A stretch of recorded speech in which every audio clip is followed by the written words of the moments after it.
is king. Passed through the looking glass into a world where up was down and down was up, and white was black and black was white. He was not just a rock and roll singer and a movie star. He was my boy, every woman wanted in the... Do you have any problem with people coming to see Elvis and they see black Elvis? No, I think they think it's unique. I would say so, yeah. Yeah. It's been real good for me. Yeah? In what ways? A lot of ways. Picking up chicks. You name it, man. That's all we need to know. Your sex life improved since you've been Elvis? Oh, gosh. He was a hard-working young man. So what was your first show like as Elvis? Was the audience surprised? They were surprised. So what do you think it is about Elvis that appealed to you so much? He had a unique way of singing a song, you know. He was never wanted by the secret agent man.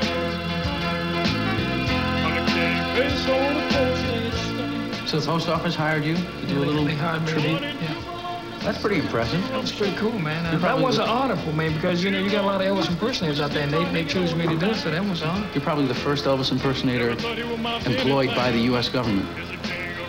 Probably right. He didn't scheme the game in fame and fortune. Do you travel with a backup group? Yes. What are they called? I'm playing with the Flaming Caucasians right now. The Flaming Caucasians? I'm out of New Jersey.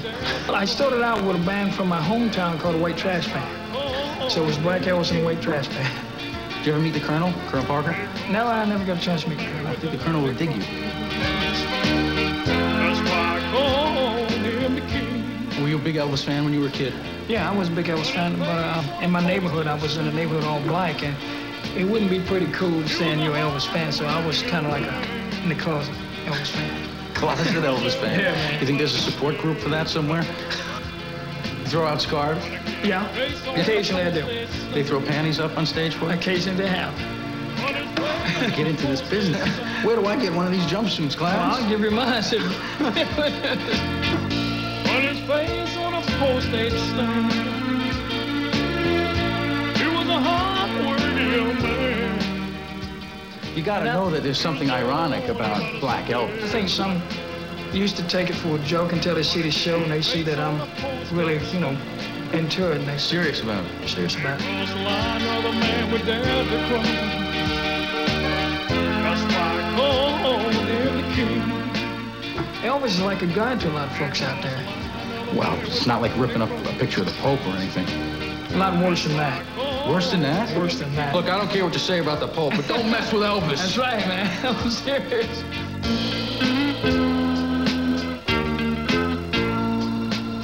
I still couldn't understand why, but Clarence was right about one thing. The Pope didn't get his face on a postage stamp, or a coffee mug, or a pocket knife, or a shot glass, or whatever. And I bet the Pope's picture was never on a series of collectible plates. The first Elvis plate that you painted, 25, 26 bucks? Yeah. And that was how long ago? 88, maybe. About 88? 4 years, maybe. They stopped making them. It's a limited edition. And how much is that one worth now? I know it's over 120, but I can't pin it down. That is unbelievable. Yeah. I noticed that you tend to do more of Elvis in his younger years. Is there a particular reason for that? Because I would think that you'd make more money with the older years because it'd be bigger. If you did his final concert, that'd probably have to be like a big serving platter. Yeah. You know, the Elvis from Jailhouse Rock, you've got his shoes wrong.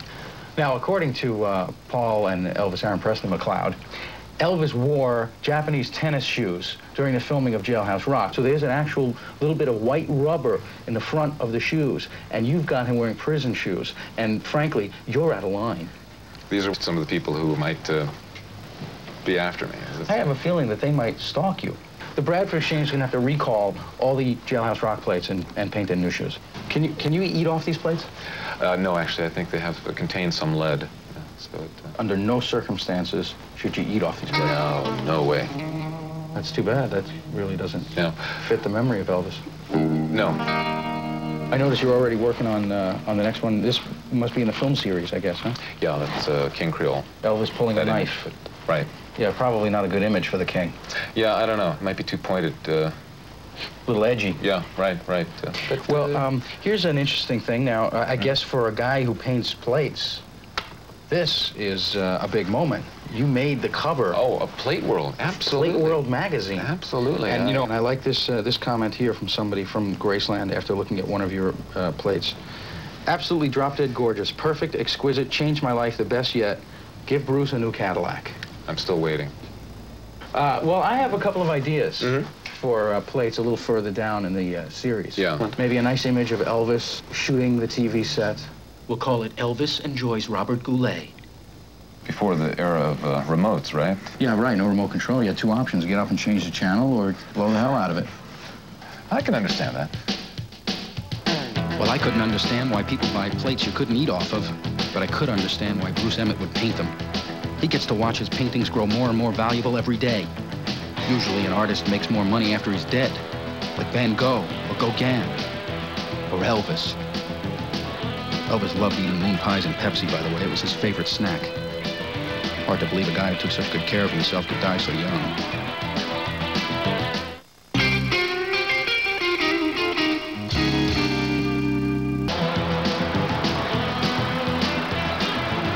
Maybe I just needed some sleep. Or maybe the exhaust was backing up into the car again. But I couldn't even think straight anymore. Slowly but surely, Elvis was more than everywhere. He was becoming everything. He was black, brown, and white. He was young and old. He was animal, mineral, and I hate to say it, even vegetable. We were working back one day, and we had this big tray of potatoes. We were making twice bakes, and we were standing there forking the tray of potatoes. And as I got ready to stab this with a fork, I looked down and I saw the face of Elvis. Did you figure that it was some sort of a sign? Yep, I thought he was here at the General Store live with us. A lot of people agreed it looked like him, and then a guy did an article on it, and From the local paper? From the Hartford Courant, and the Associated Press picked it up, and it just went like worldwide, nationwide, and it just started all the calls from radio stations, TV stations. So you think it made international news wires? Yeah, we've got clippings from Japan and Germany. Did people start to come to see the potato? People were coming in like holding it and taking their pictures outside the store in front of our American flag, holding the Elvis potato. I'm really curious if any other vegetables or any other celebrities would attract this kind of attention. I don't know. I think Elvis is it. I mean, it's not enough of an amazing thing to see a vegetable that looks like a human being, that actually resembles somebody that we'd recognize. That's not enough to make people come and look at it? No. I don't know. I think, so. you know, you find a vegetable that looks like a human being. That's got to be an attraction in and of itself.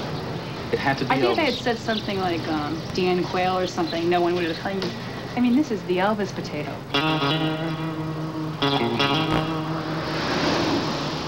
We actually had like people calling wanted to do T-shirts and photographs and posters of the potato. Do you think people would pay to see the Elvis potato? Oh, yeah. Do you think that you could take this potato on tour? Probably. Which do you think it looks like, the young Elvis or the old Elvis? The dead Elvis. Yeah, it's a potato. It's not doing a whole lot of dancing, is it? No, it's kind of... You've presented it very nicely. One of our customers, Al, brought down the pillow for us. He thought it deserved more of a shrine. Did you ever think of making fries out of it? Because, you know, the king loved fries. Actually, we were going to do a raffle for the Elvis potato salad. We were going to let somebody eat them. Any negative reaction? Oh, yeah, I got a death threat.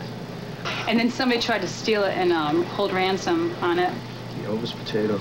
Well, I think it's safe to say, after actually laying eyes on the Elvis potato, that the king is, as a local journalist put it, gone, but not au gratin.